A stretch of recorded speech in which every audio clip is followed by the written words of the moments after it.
சொல்றாரு, என் பெயரால் ஆண்டவரே உங்க பெயரால் இறைவாக்கு உரைத்தோம், உங்க பெயரால பேய்களை ஓட்டினோம், உங்க பெயரால நான் அற்புதங்கள் செய்தேன், உங்க பெயரால அருங்கொடையில் நான் தான் பாத்திரம் விளக்குனேன், உங்க பெயரால நான் தான் சோறு போட்டேன், எல்லாம் சொல்லு. ஆண்டவர் சொல்லுவாரு, உன்னை யாருன்னே எனக்கு தெரியாது, நெறி கெட்டோரே. வார்த்தையை பார்த்தீங்களா? என்ன வார்த்தை? நெறி கெட்டோரே, என்னை விட்டு அகன்று போங்கள். ஆண்டவர் இந்த வார்த்தையை தான் சொல்ல போறாரு நம்மளை பார்த்து. நெறினா என்ன? இப்படி தான் வாழணுங்கிற வாழ்க்கை முறை தான் நெறி.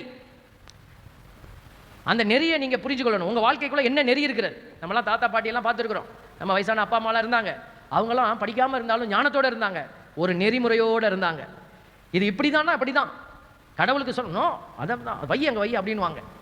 இன்றைக்கி நாம் அந்த நெறியெல்லாம் இல்லை.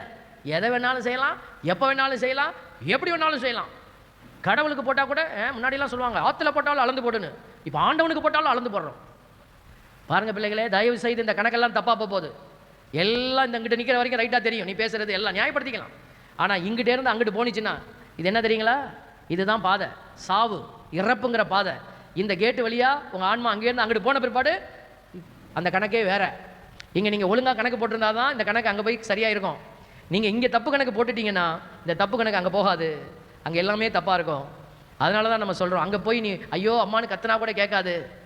இல்லை என் புருஷன்ட்ட போய் நாங்கள் எழுப்பி என் புருஷன்ட்ட போய் சொல்லுவேன் அப்படின்னு சொல்லி நீங்கள் வந்து தட்டுனீங்கன்னு வச்சுக்கோங்க, ஏங்க ஏங்க அப்படின்னு உங்கள் வீட்டுக்காரரை செத்த பிற்பாடு வந்து கூப்பிட்டா வீட்டுக்காரர், ஏம்மா என்னம்மா அவசரமாக ஏதாவது செய்தி சொல்லணுமாம்மா, என்னம்மா அங்கே ஆண்டவர் சாப்பாடுலாம் தராரா அப்படி கேட்பாரா?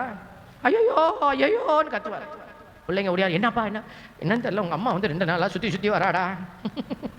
உடனே சாமியார்ட்ட வந்துடுவாங்க, ஃபாதர் இந்த வீட்டை கொஞ்சம் மந்திரிச்சு விடணும் ஃபாதர், ஏன் அம்மா ஒரே வரதா அப்பா சொல்கிறாரு அப்படின்னா என்ன அர்த்தம்? உங்கள் அம்மானு பார்க்கல, என்னன்னு பார்க்குறாங்க? பேயின்னு தான் பார்ப்பாங்க. உங்கள் வீட்டுக்காரர் பொண்டாட்டின்னு பார்க்க மாட்டாரு, இல்லை பொண்டாட்டி புருஷன்னு பார்க்க மாட்டாங்க. ஒரே ஒரு வார்த்தை, பேய். பிரைஸலோ எல்லாம் இந்த கேட்டுக்கு முன்னாடி வரைக்கும் தான் உன்னுடைய நம்மளுடைய தோரணை, நம்மளுடைய எல்லாமே. பிரைஸலோ நான் சாமியார் ஆல்பர்ட் சாமி ஃபாதர், எவ்வளோ பிரசங்கம் வைக்கிறேன். இப்போ நான் போயிட்டு நாளைக்கு வந்து உங்ககிட்ட கதவை தட்டுறேன்னு வச்சுக்கோங்க,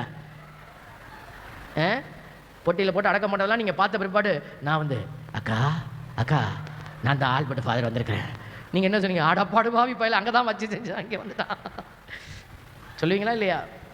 தேவ பிள்ளைகளே, அதனால தான் நம்ம சொல்லிக் கொடுக்குறோம், புதிய படைப்பாய் மாறுங்க மாறுங்கன்னு. சும்மா காதில் கேட்டுட்டு நம்ம வந்து கை தட்டிட்டு போகிறதுக்காக வரல. ஆண்டவர் உள்ளங்களை ஊடுருவி காண்கிறார். அதனால் நீங்கள் ஏதாவது ஒரு கண்டிப்பாக நீங்கள் மாற்றத்தை கொடுத்துக்கிட்டு தான் இருப்பீங்க. இல்லாமல் தான் நீங்கள் வரவே முடியாது இந்த இடத்துக்கு. இந்த இடம் ஒரு பரிசுத்தமான இடம். இந்த இடத்துல நான் பார்த்த நபர்கள் நிறைய பேர் வந்துட்டே இருக்கிறீங்க, விடாமல் பிடிச்சி வரீங்க. கடவுள் கண்டிப்பாக உங்களை ஆசீர்வதிப்பார். ஆனால் நம்ம மாற்றத்துக்கு நம்மளை அழைச்சிட்டு போகணும். அதுதான் ஆண்டவர் விரும்புகிறார். பாருங்கள்.